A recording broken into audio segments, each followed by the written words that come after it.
আমরা আশাবাদী থাকতে চাই, আমরা ইতিবাচক থাকতে চাই। আমরা আমাদেরকে যদি মনে করা হয় যে অন্য মানে সাইনবোর্ড সর্বস্ব দলের মতো, তাহলে যারা এটা ভাববে তারা এটা ভুল করবে। এবং আশা করি যে যারা এদেশের রাজনীতিতে বড় স্টেক হোল্ডার, তারা সবাই ইসলামী আন্দোলন বাংলাদেশ সম্পর্কে জানেন যে ইসলামী আন্দোলন বাংলাদেশ একটা সক্রিয় অবস্থান নিয়ে চলে, তার কথা এবং কাজের মধ্যে মিল থাকে। একটু আগে আপনারা শুনছিলেন যে আজকে সাংবাদিক সম্মেলন আহ্বান করা হয়েছে প্রার্থী ঘোষণা করার জন্য। এটা 11 দলীয় মানে যে সমঝোতা যারা আমরা একত্রিত ছিলাম, এটা কি আমরা ডেকেছি? না, এটা একটা নির্দিষ্ট দলের পক্ষ থেকে ডাকা হয়েছে এবং স্থগিত করলো কারা? তারাই স্থগিত করলেন। অতএব এই জাতীয় আচরণ করে আসলে সমঝোতা সম্ভব না। সমঝোতা হতে গেলে পারস্পরিক শ্রদ্ধাবোধ, পারস্পরিক সহমর্মিতা এবং একটা আস্থার জায়গা। হ্যাঁ, মানে গাজী আতাউর তিনি আজকে এই কথাটাই বলেছেন যে ভালোবাসা শ্রদ্ধার সম্পর্ক না থাকলে একসাথে পথ চলাটা কঠিন হয়ে যাবে। আমি আলাপটা বাড়াবো, তারপরেও শামসুল হক লিটন আপনি বোধহয় কিছু একটা জানতে চাইবেন। আমি সাহেবের কাছে যে একটা জিনিস জানতে চাই যে জামাত কোনো দল বন্টন করে দেবে, কোনো দল বলতে আমরা যদি ভুল না বুঝে থাকি আপনার কথা, তাহলে জামাত ইসলামকে হয়তো মিন করছেন। তো এই যে তাহলে কে বন্টন করে দেবে? ধরেন একটি জোট যখন হয় তখন বড় দল অন্যদের মাঝে বন্টন করে দেয় জোটের বৃহত্তর স্বার্থে, কারণ জোটটি তো গঠন করা হয় বিজয়ের জন্য।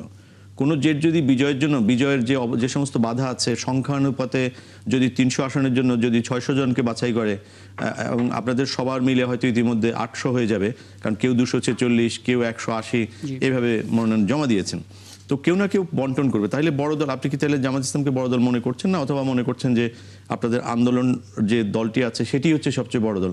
এখানে কি আমাদের বোঝার কোনো ভুল আছে কিনা? জি, আমি ব্যাখ্যা করব, আমাকে একটু সময় দিলে আমি আশা করি একদম স্পষ্ট করে দিতে পারবো ইনশাআল্লাহ। দেখুন, সাধারণত বিএনপি নেতৃত্বাধীন জোটে কি হয়, বিএনপি একটি দল, তার কাছে অন্য কয়েকটি দল যায়, তারা গিয়ে বলে যে আমাদেরকে কয়েকটি আসন দিন, আমরা একটি জোটে অংশগ্রহণ করি, অথবা বিএনপি আহ্বান করে যে আপনারা আমাদের জোটে আসুন, আপনাদের জন্য আমরা আসন বরাদ্দ রাখবো। বিষয়টা এরকম। কিন্তু এই বিষয়টি একেবারে সম্পূর্ণ ভিন্ন ছিল। এটার মানে এই ওয়ান বক্স পলিসি ঘোষণা করেন ইসলামী আন্দোলন বাংলাদেশের আমির হযরত পীর সাহেব চরমনাই। তিনি ঘোষণা করার পরে এখানে 5টি দল এসে যুক্ত হয়, পরবর্তীতে 6ষ্ঠ দল হিসেবে জামাত এসে যুক্ত হয়।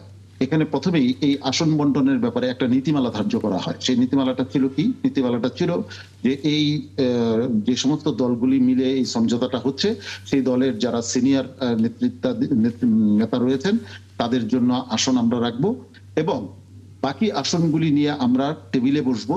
যে আসনে যার শক্তিমত্তা, যার সম্ভাবনা সবচেয়ে বেশি, সেই আসন তার জন্য আমরা নির্ধারণ করব। এই দুইটা পলিসি নির্ধারণ করা হয় শুরুতেই। সেই দুই পলিসি অনুযায়ী যখন আমরা এই বিষয়টাকে বলা শুরু করলাম যে এখন আসন সমঝোতায় যাওয়া উচিত, তখন বিভিন্নভাবে সময় ক্ষেপণ করা হলো। ঠিক আছে, তারপরে এক সময় যখন বসা হলো, তখন দেখা গেল যে প্রথম দিন আলোচনায় বৈঠকে যতটুকু অগ্রসর হয়, পরের দিন এসে বলা হয় যে আগের দিন যা হয়েছে এগুলি সব বাদ, আবার নতুন করে করতে হবে একটি দলের পক্ষ থেকে। তখন আমরা খুব হতভম্ব হয়ে যাই যে গতদিন আমরা বসে যে পর্যন্ত অগ্রসর হলাম, এটা আবার প্রথম থেকে করতে হবে। আচ্ছা, আবার প্রথম থেকে হলো। এইভাবে একবার দুবার নয়, বারবার করে এটাকে সময় ক্ষেপণ করা হয়েছে। আমরা বুঝতে পারলাম হয়তো তাদের দলে বিভিন্ন উপদল আছে, এক এক উপদল এক এক দিন তারা মনে করে যে এইভাবে করা যাবে, পরে আবার অন্য উপদল এটাকে ভেটো দেয়। এটা ছাড়া আমরা আর কি ধারণা করতে পারি?